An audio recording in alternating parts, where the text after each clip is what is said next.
Of all of that, Liverpool still lead the way at the top of the table. They're a point ahead of both Manchester City and Arsenal. Draws for Chelsea and Aston Villa leave them fourth. And Brighton's win against Spurs that we just saw helps them up into sixth place. Tottenham are just inside the top half of the table on goal difference. At the other end, Manchester United in 14th. They're just 2 points ahead of newly promoted Leicester, who got their first win of the campaign against Bournemouth. Defeat for Wolves means they are rooted to the bottom of the table, although with only 4 points between them and safety, it's maybe not quite time to panic yet for any of the teams in the relegation zone.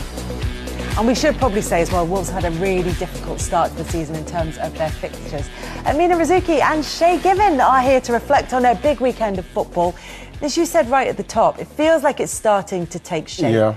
We know that the teams who've been in title contention over the past few seasons are up there already. But for City, it looked, I'm not going to say as strong as shaky, but they don't look 100% at the moment. You wouldn't expect them to be, especially when you're missing someone of the calibre of Rodri, and you look at his record, wins to games, and when he's playing and when he's not playing. So you're going to miss that. The problem that I have with it, and what I find very hard to believe with City, is how they haven't.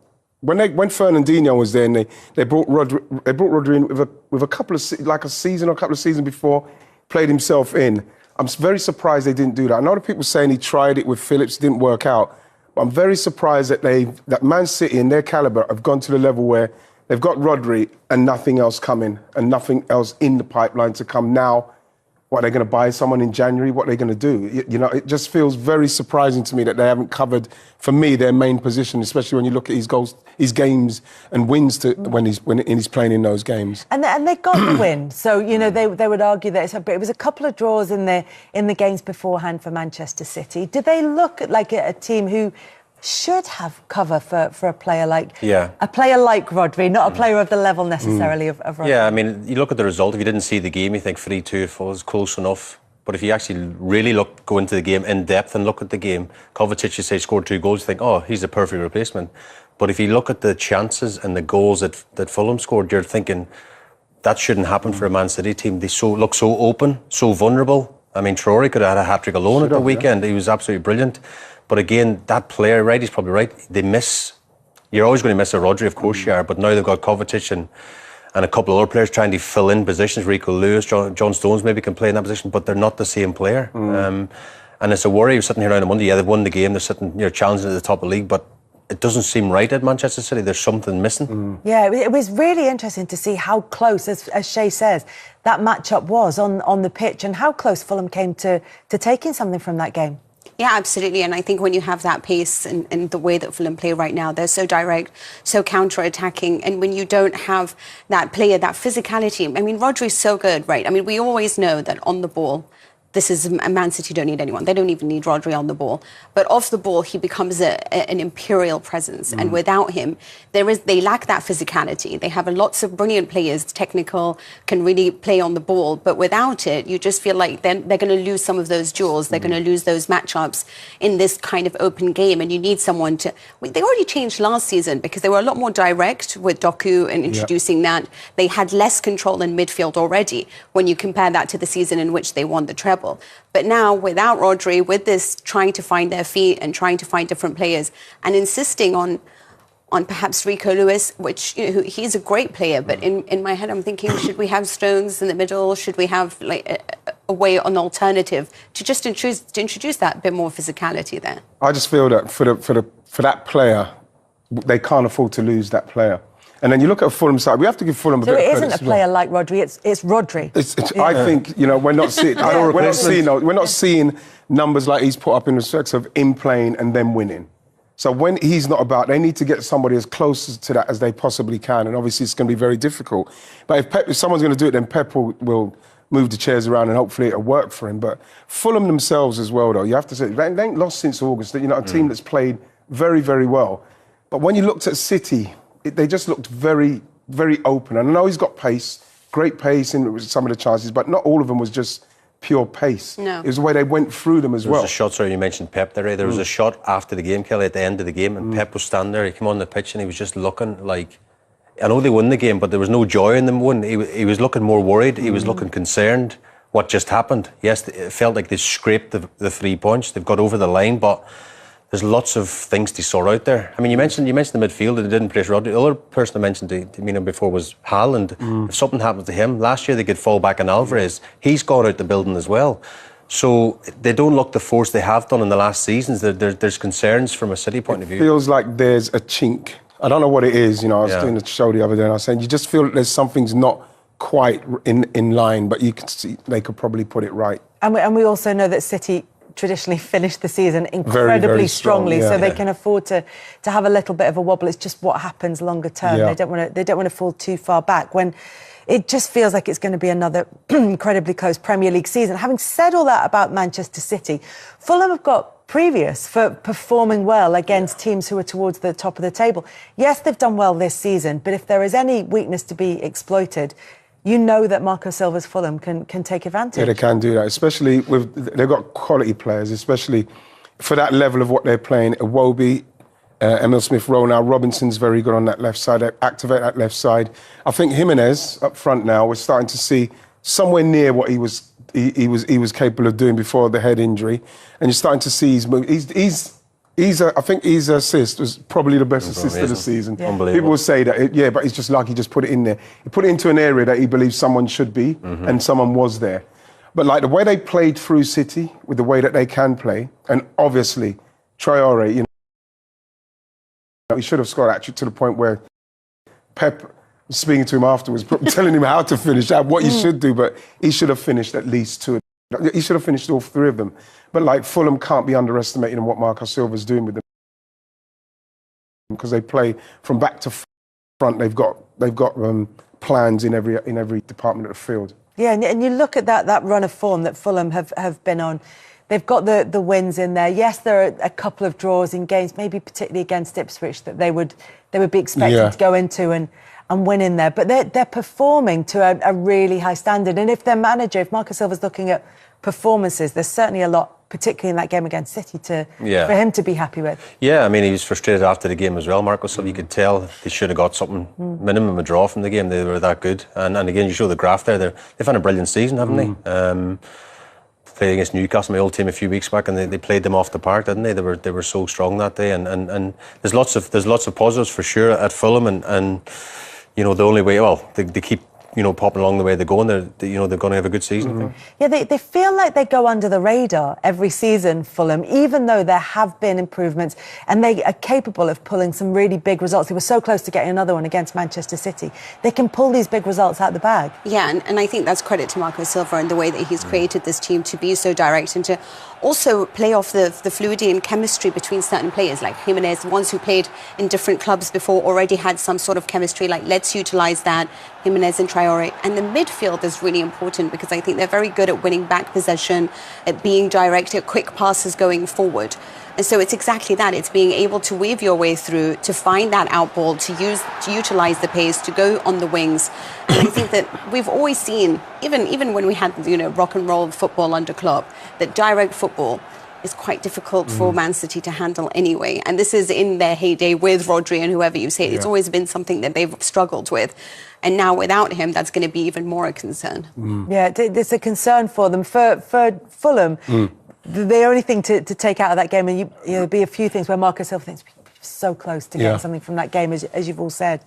You look at Traore, and you look at the opportunities that he had. And I know Pep Guardiola spoke to him after the final whistle, as you mentioned, and was saying, next time, maybe what you want to think about. Because I was thinking while I saw him speaking to him, because when you do look at the chances, you've still got to play them again this season, by the way. Yeah. When I thought he done well here again. How would you feel, right, if a manager, an opponent manager, if an opposing manager comes up to me and he's explaining to me how I should be losing as well? This is what I'm saying, Jay. What would you do? If he's explaining to me how you should have finished against my team, I'm saying this man doesn't fear me at all. You know what I mean? This man doesn't fear me. I would not sleep properly. I mean, simply because you look at the chances, and we're talking about a player that we've all seen. Look, here it is. Look, we're looking at a player that we've seen for many years. Look at Traore's face. I know, he's listening intently. He's listening intently. Well, listen to a player that he's been at enough clubs now where at some stage you can see where he's come from. He's come from Barcelona, La Masia.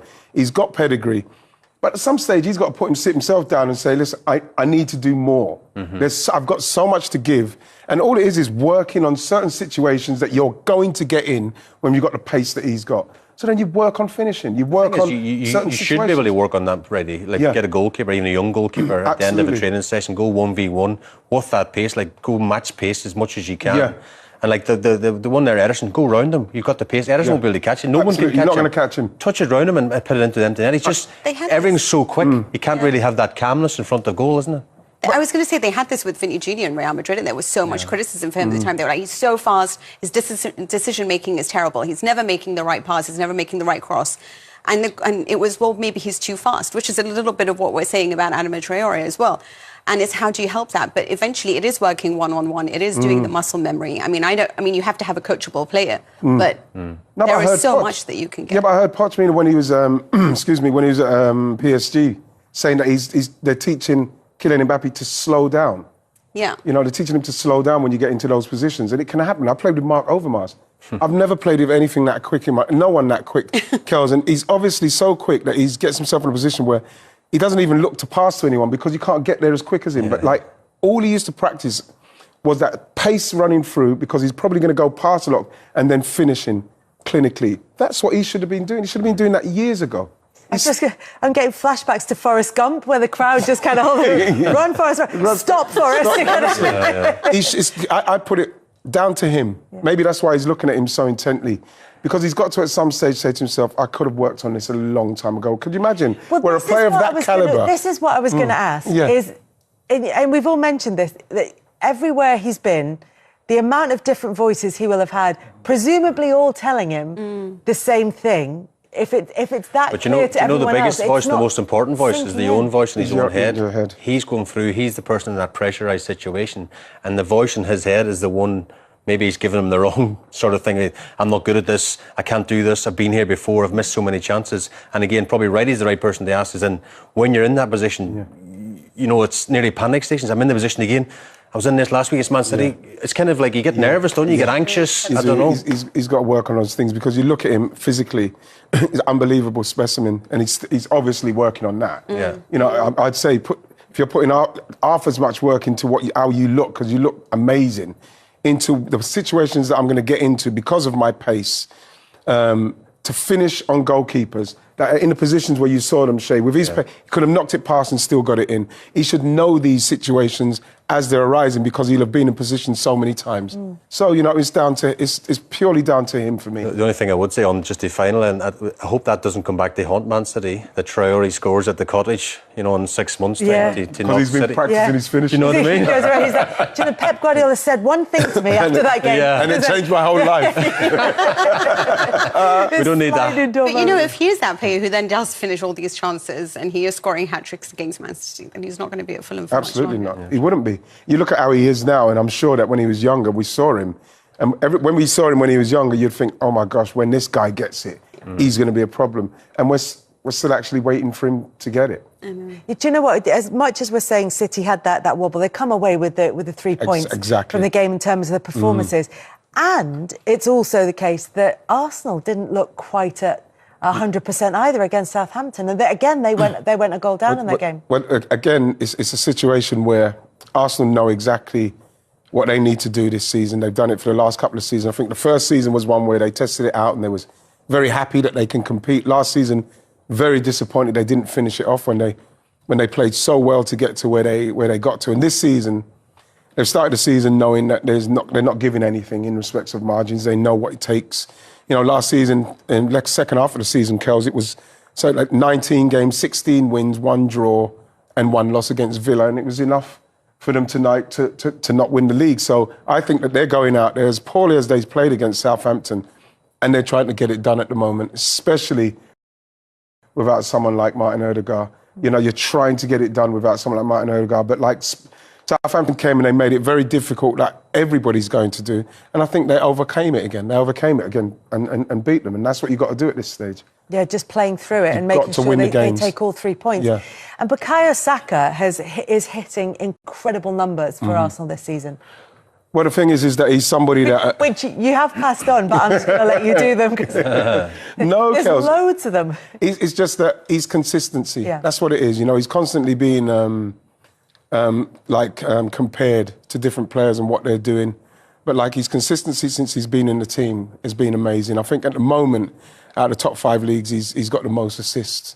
And people do ask about, well, how good is he? How good? I'm not really fussed in that respect, Kels, because on a regular basis for Arsenal, from the time he's been in there to this point, and remember, he's only 23, he's still delivering like top performances in respects of creation and even defensive work and everything what he does for the team.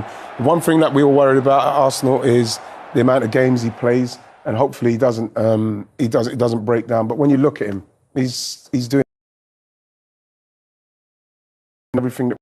So he's created 27 chances, 12 of them big chances, which means that his expected assists at 3.16, so assists that are expected to lead to goals, 3.16, but actually it's led to 7 goals. So it's the quality of the ball that he's putting through as well, and presumably the quality of the finishing at the end of it as well. And you say, well, people will question where does he sit and what's his sort of position in world football. I suppose the other way of looking at that, and maybe a more constructive way to look at that question, is what's next for Bukayo Saka, because every player, as you say, he's only 23, is going to be developing at that stage. Well, what's next for him is obviously to try and finish off the season, win titles for Arsenal, win Champions Leagues, win medals for England. That's what's next for him. I think what we're seeing in respect to the way he plays, we know he's got a signature move. He'll go on the outside, he'll cut inside, he'll curl it in, but people can't stop that. He'll cut inside, he'll play 1-2s,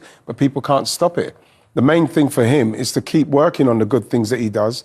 And then, obviously he's added goals to his games. He's adding more defensive to his game now, because obviously Arsenal being a little bit more defensive, trying to hold on to what they've got to a certain extent.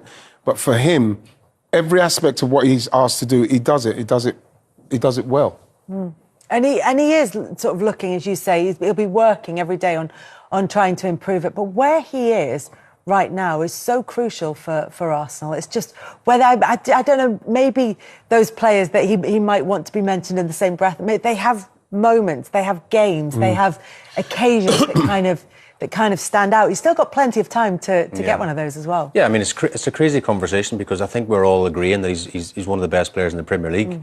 It's just this conversation, is he world class or is he not?